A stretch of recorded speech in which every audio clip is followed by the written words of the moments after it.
Hello, I'm David Wilson from Glued, and this is Rob Harrison. And today we're going to talk about the owner-manager paradox. When I say that, Rob is mostly going to talk about it because he knows all about this. So what is it, Rob, and why is it important? Well, it's important, I guess, because we've discovered it as part of the process with a number of our clients, that plainly is a big barrier for those organisations in terms of the way they not only, I suppose, bring their people together, but also in the way that they externally market themselves. And it becomes a big operational barrier as well. So I'm just going to dive in, and Yes. I think if David doesn't interrupt me during the actual exercise, which he's welcome to, he's got some questions lined up at the end, which I think may be pertinent.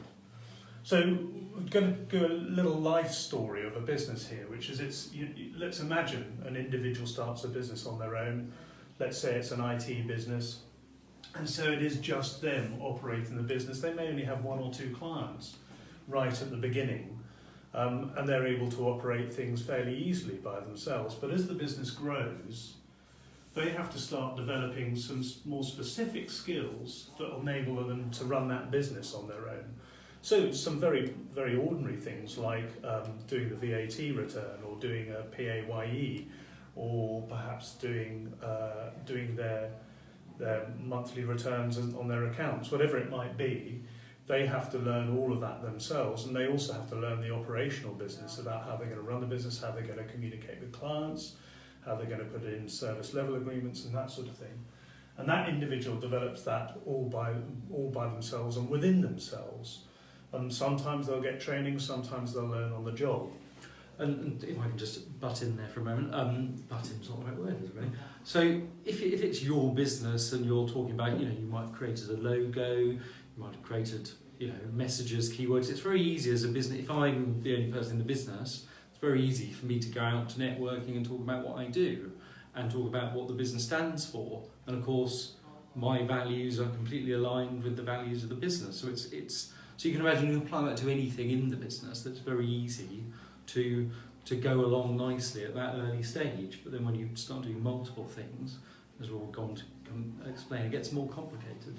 Yeah, so let's imagine that the business grows, and this owner who started on his own, has generated sufficient additional income and additional business to start actually employing other people, which is what these little dots represent here. So they're outside the owner, and the owner manager is still this large dot because they're a big feature in the business. They've got lots of skills that are very valuable to the business and that these people aren't in a position to necessarily help with.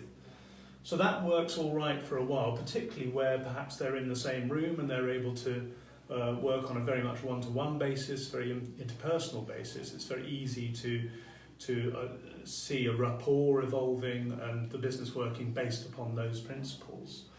But as the business gets even bigger, the number of people around that individual supporting the business become greater.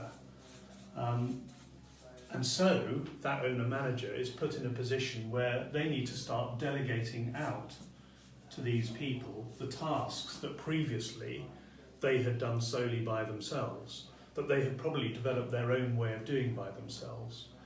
And it's at this point that we have observed this so-called owner-manager paradox, which is they employ these people, they're the right people for the business, their values are aligned, they're usually very capable people.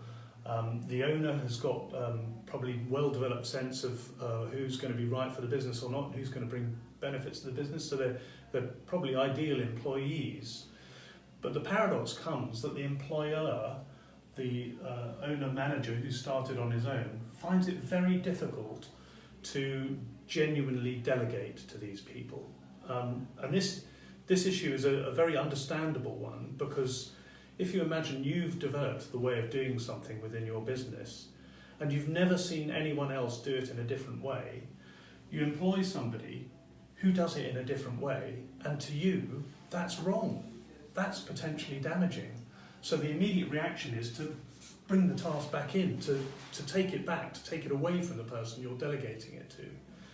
So if this, sorry David. And actually I was going to sort of ask a question of this, how does this relate to brand? But actually it's exactly there, because if your brand is strong and the way in which you do things internally is strong, so you know how you do things around here, it's fine that somebody else is doing something out here in a slightly different way because it's contributing to what your business is trying to contribute to. And that's sort of the beginnings of creating a brand that works for everybody in an organisation. Whereas in the situation we've described, okay, there's some initial delegation, but as soon as a critical piece of business is going through and it's being handled in a way that's very foreign to the owner of the business, the owner-manager of the business, then their understandable reaction is to draw it back to them, because to do it any other way than they've done it is something they've never seen before and lays them open to potential risk and to it going wrong. So as a consequence, as I say, the delegation is withdrawn. And this is why people, I guess, talk about genuine empowered delegation, to empower people when you delegate. And the other interesting feature about this is that it sets up a relationship between the employees and the employers, which is very unhealthy. So the employer kind of assumes anybody who does something that they don't recognise is going to be something that is wrong and risky for his business, so he withdraws the delegation. The employee gets used to having his workflow or her workflow interrupted, their initiative interrupted and removed effectively. And so their position becomes, well, what's the point of trying new initiatives? What's the point of trying new things if every time I do it, the delegation I've been given will be withdrawn? And of course, that's the very interesting thing that I think we all suffer from this from time to time, because we all, run small businesses and we go, actually, no, I'll do it my way, and you kind of just dismiss other people's ideas, and it's really, and we've done that with each other, haven't we, over the years? And it's a really easy thing to slip into. Now, the circumstance in which we came across this and were able to express it in a diagrammatic form was very revealing for all parties involved, and actually explaining it this way creates a realisation between both parties that there's a change in behaviour required by both parties in order for it to work. So the employer has to, I suppose, develop a less risk-averse attitude towards it and a belief that they've actually recruited the right people, and they may be doing it in a different way, and they may make the odd error, but ultimately it's going to be for the better of the business. And that's a kind of leap of faith for them. And from the employee point of view, it's about accepting that the employer has got an understandable resistance to true delegation, to empowered delegation, and that therefore they may have to work hard a bit at retaining the work that they've been given, and also reignite their initiative, reignite their enthusiasm, which may have been dampened by this withdrawal of delegation. So that's the paradox. I think hopefully David's got a question or two. So I suppose there was a number of ones. So we often talk about brand and rebrand, and how do you think that this impacts on a brand or a rebrand in an organisation? Yeah, so it's not obvious from the outset, is it, how that could have an impact on the branding of an organisation. But from our point of view, what an organisation is like on the inside, its essence, the way it works, is really what will help it sell externally. So if this is what is happening internally, which is kind of a bit of conflict, certainly a bit of lack of faith, a risk averseness, that if that's going on in an organisation, that's what will be communicated internally, externally, especially in face-to-face communication. So David's example is a good one. If the employer is not giving his employee the freedom to talk about the business, the freedom to go out and network and talk about the business with other business people, in a way that is probably a different interpretation than the one he'd give it, then actually you're restricting opportunities for that business becoming more famous, people becoming more aware of it. So I think that's one area where... And also, if you imagine from this point here, where you've started the business, and here where you've got a team of people, there is often a change, an organisation. So we sometimes talk about grand terms like rebrands or creating brands, but at the end of the day, something in this organisation has changed over time, and that's hopefully success.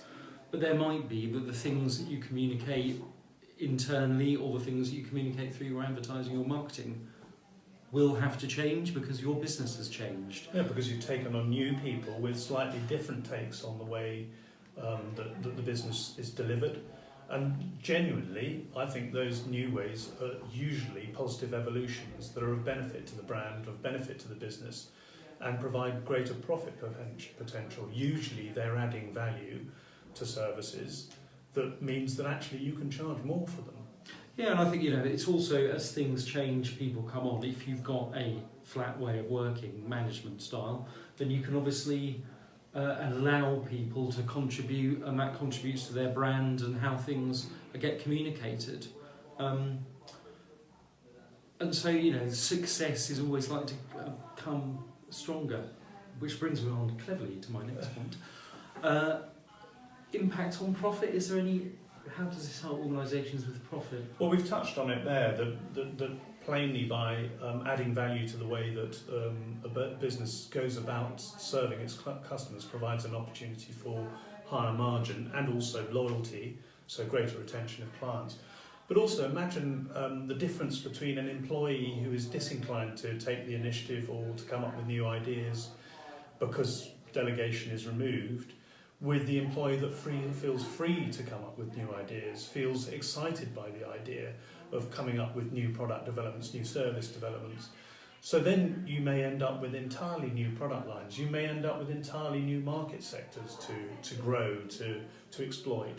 And that obviously brings with it new revenue, new profit streams, opportunities for greater margin. I think it goes without saying. Yeah. So, sort of rounding up, what tips do you think anybody could do to get going on thinking about? Because if you're running a business, it's all very easy to think, oh, we're okay, and yet there must be things that, because we've come across this now a couple of times in organisations, same sort of issues of conflict. So, yeah, well, for the business owner, it is that frustration that he feels that the people around him don't really get how things should be done. And that they're certainly not doing it in the way that he used to do it, or she used to do it, and really I'm just going to have to take it off them and do it for myself. So that's a very difficult thing for somebody who started a business by themselves to come to terms with. And then from the employee's point of view, it's this realisation. So the way we've found that it can be addressed is by openness, to find a gentle way of sharing this with, first of all, the owner of the business, so that they understand that actually there's perfectly understandable reasons why this situation has arisen, and that it is a situation that isn't beneficial for the business. So once you've got over that hurdle, it's a question of sharing it with not just the owner and manager, but also the team within the business, so that they can, in the same room, come to a realisation that, now I understand why I've been behaving the way I have, and why he or she has been behaving the way they have. And because of that understanding, we know now how to reconfigure the way we approach each other to make sure we get the best out of the situation, to make sure that I am entitled to empowered delegation, and equally I deliver better value, learning, evolution of the business and so forth, and for the employer that he has some relief from being able to delegate to people who he can trust in and believe in, and see that they will deliver things for the business. I think that sounds really good. And I suppose from a design standpoint, if you're thinking about how you've got to create something, think about values in an organisation, and think about the things that when you bring people in, they're obviously going to have a different way of doing things, as Rob has touched on. There might be reminders that you can do in the office of how that looks and feels, how we do things around here. So allowing people to kind of contribute. We had an example years ago with a college where two colleges were having to merge, and actually the fact that something had changed was the reason that they had to do a rebrand. So going back to this change of going from owner-manager to allowing a team to do things, that might be a signifier that things have changed in your organisation. Therefore, changing your identity or updating it, or looking at how it looks in your advertising might be important, and get people in the team to engage. And the reason why this process came to light in a number of different circumstances is because we spoke to everybody in the organisation, and we were only doing that to find out what was special about how they went about what they were doing. So of course part of this process is also expressing that specialness, and that specialness, it is the unity of the organisation. It's what they crowd round to deliver every day, and therefore if we can find a way of articulating it, then it will definitely help overcome this, particularly if this has been recognised as part of the journey, and it injects some new values into the way the business goes about what it's doing. I think that's about it for now. I think it's about 15 minutes there. I think We've overshot. So thanks very much, and hope to see you all again soon. Take care. Thank Bye. you. Bye. Bye.